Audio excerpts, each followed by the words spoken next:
Hi, welcome to the, I guess we'd call it the final module. That's what they say on Courseden. I really don't like the idea of modules very much, but the final um, sort of chapter, at least, in our summer class, which is going to be to write a paper on a novel. Um, and I've chosen specifically I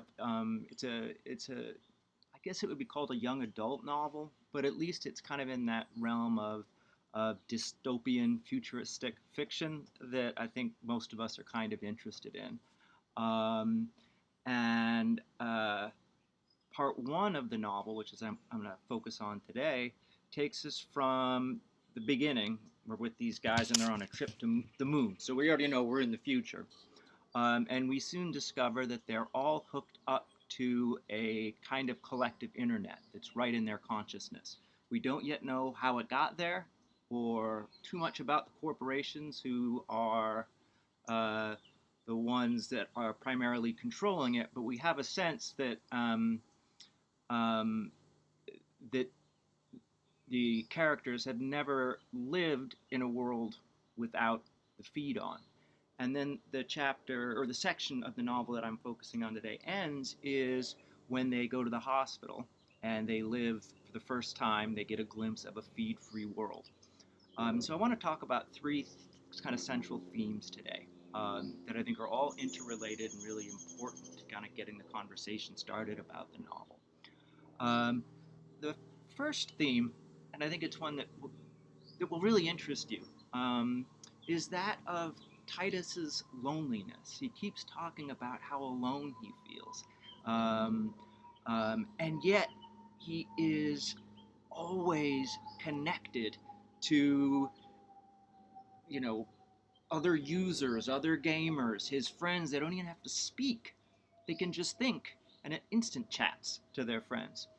And keep in mind, this novel was written, or was published at least, right after 9/11 in October of 2001. And M.T. Anderson actually went back and made some changes to the ending just to kind of emphasize that sort of apocalyptic, looming cataclysm that is there for in our world. But if you think about 2001, this is before iPhones. This is before the sort of continuous, everyone's on their phone, reading their phones rather than looking at each other. That hadn't happened yet. And yet, there's no Snapchat. There's no Facebook. There's no Instagram. There's no YouTube. None of those things existed when Anderson wrote this novel. So it's really interesting how the novel already anticipates what's going to be our normal world um, nearly 2 decades later. And so there we are in this world of connectivity, of being in constant, being able to see stuff in the world, see advertisements, see signs everywhere, and yet there's this kind of sublime loneliness that hangs over this particular character, at least. Um, and so we don't really, he kind of gets that, but he doesn't really feel it until he finally meets Violet. And Violet is the one who kind of introduces him to a different way of connecting and being in the world. Um, my second theme number two here, is that of consumerism. I've got some notes I'm working from a little bit today here, so they're on my other computer. Um, and what Titus has been made to believe, you could almost say he's been brainwashed to believe. I think the feed obviously is some kind of brainwashing mechanism. It quite literally overtakes your consciousness, your ability to think for yourself. All you can think about is what everyone else is buying. What are they selling? What are they wearing? What does their hair look like?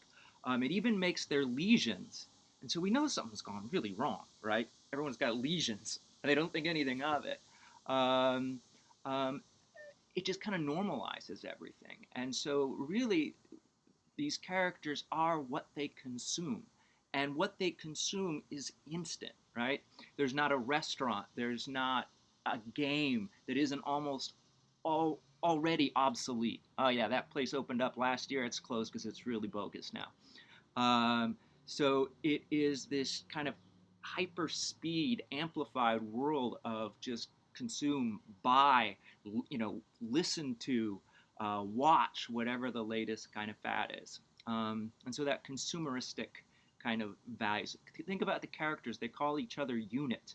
And what is a unit? On one level, it's a level of uh, measurement, right? But it's also a way we talk about consumer products. How many units of clothing did we sell today? How many units did you move, during this particular Amazon, sale?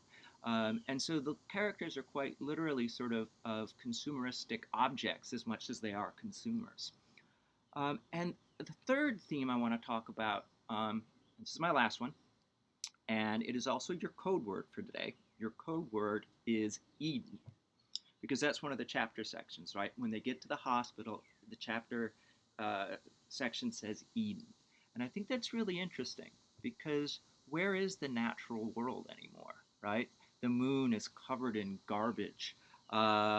People's bodies, like I said, are covered in lesions. There's no, well, and you're going to get to see this when we return to Earth, which we will do. There's no real nature left. And I would also say Eden in the novel is a return to an innocence that's not infected by the feed, not infected by this consumer culture. What Alex Xander Supertramp would say, this sick society, right? Um, these characters are sick. They're sad. They're stupid. They've got lesions. Titus is the only one who has like kind of a little bit, a couple brain cells to rub together, and Violet's really smart, and so she seems to see something when they're detached from the feed that nobody else sees. Um, and so my question for your discussion post is, um, how does their experience of this life without the feed, Titus on one hand and Violet on the other, kind of how are they different, and why do you think they are? She shows them that garden at the end, and it's like a dead garden, right? But there's still some remnants of a garden there, and it's kind of something beautiful in the novel. So, um, sorry, this went on a little longer. I hope those three themes, um, that loneliness and connectivity, consumerism, and then this idea of Eden and this loss of the real world, the world of nature, is another kind of key theme to look for. And I hope you're enjoying the novel.